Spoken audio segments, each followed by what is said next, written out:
திருவண்ணாமலை அண்ணாமலையார் உண்ணாமலையம்மன் திருக்கோயில். இந்த கோயில் சுமார் 10 ஹெக்டேர் பரப்பளவில் 5 பிரகாரங்களை கொண்ட ஒரு பிரம்மாண்டமான ஒரு கோயில்.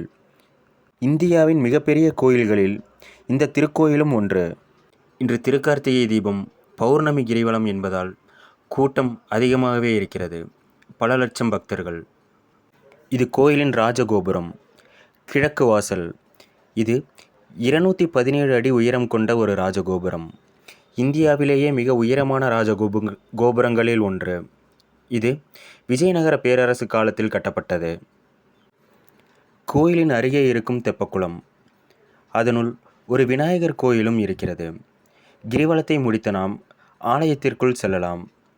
இது ஆலயம் என்பதை விட ஒரு மிகப்பெரிய கோட்டை போலவே காட்சியளிக்கிறது. இதற்கு பல மன்னர்கள் திருப்பணி செய்திருக்கிறார்கள்.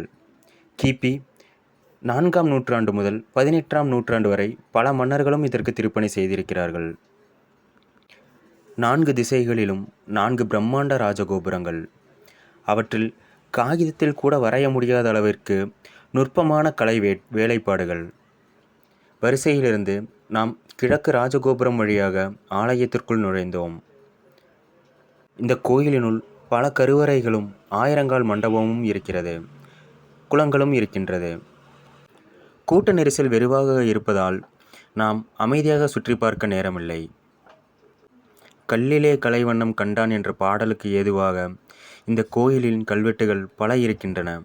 சிற்ப வேலைப்பாடுகளுக்கு வர்ணிக்க வார்த்தை இல்லை. இந்த கோயிலுக்கு முற்கால சோழர்கள், பல்லவர்கள், பிற்கால சோழர்கள், சம்புவரையர் மற்றும் விஜயநகர பேரரசு காலத்தில் பல திருப்பணிகளை செய்தே இந்த கோயில் தற்போதைய நிலையை அடைந்திருக்கிறது. தற்பொழுது இந்த கோயில் இந்து அறநிலையத்துறையின் கட்டுப்பாட்டின் கீழ் இருக்கிறது. இந்த கோயிலில் காலை 5:30 மணி முதல் இரவு 10 மணி வரை 6 கால பூஜை நடைபெறுகிறது. கார்த்திகை தீபம் வெகு விமர்சையாக கொண்டாடப்படுகிறது. இது பஞ்சபூத ஸ்தலங்களில் நெருப்பு ஸ்தலமாக வழிபடப்படுகிறது. இங்கு மலையே ஈசன், இறைவனும் இயற்கையும் ஒன்றே என்ற கோட்பாடு நிலவுகிறது. இந்த கோயில் 2668 அடி உயரம் கொண்ட அருணாச்சல மலை அடிவாரத்தில் அமைந்திருக்கிறது. இந்த கோயிலில் பல கல்வெட்டுகள் இருக்கின்றன. இந்த கோயிலின் கல்வெட்டுகள் தமிழ், சமஸ்கிருதம் மற்றும் விஜயநகர காலத்தில் கன்னட மொழிகளிலும் செதுக்கப்பட்டிருக்கிறது. பழங்கால புராதன கல்வெட்டுகள்.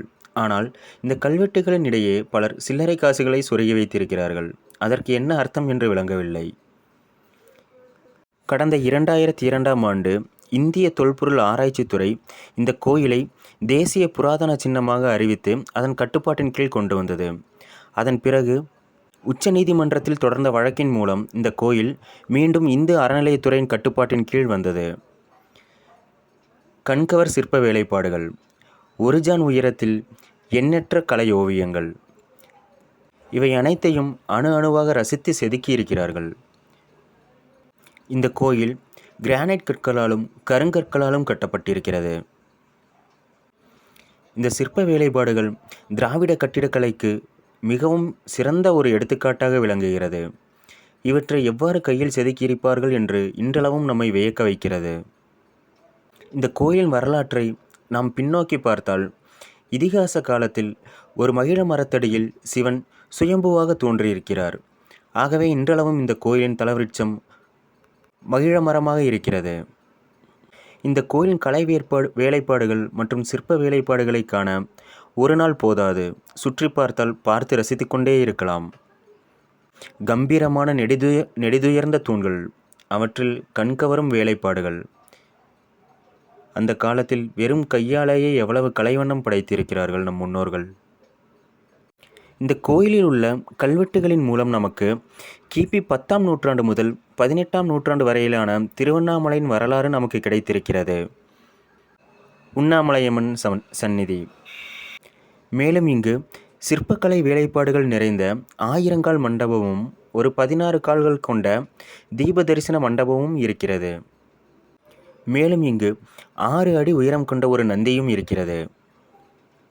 அந்த ஆயிரங்கால் மண்டபம் விஜயநகர பேரரசின் மிக முக்கிய மன்னரான கிருஷ்ணதேவராயரே கட்டியிருக்கிறார். அதன் எதிரில் ஒரு குளமும் இருக்கிறது. இங்கு சிவனே மலையாகவும் நெருப்பாகவும் இருக்கிறார். அக்னித்தலம். இங்கு சிவபெருமான் அர்த்தநாரியாகவும் அக்னி லிங்கமாகவும் வழிபடப்படுகிறார். கோயிலை நல்ல சுத்தமாக பராமரித்திருக்கிறார்கள்.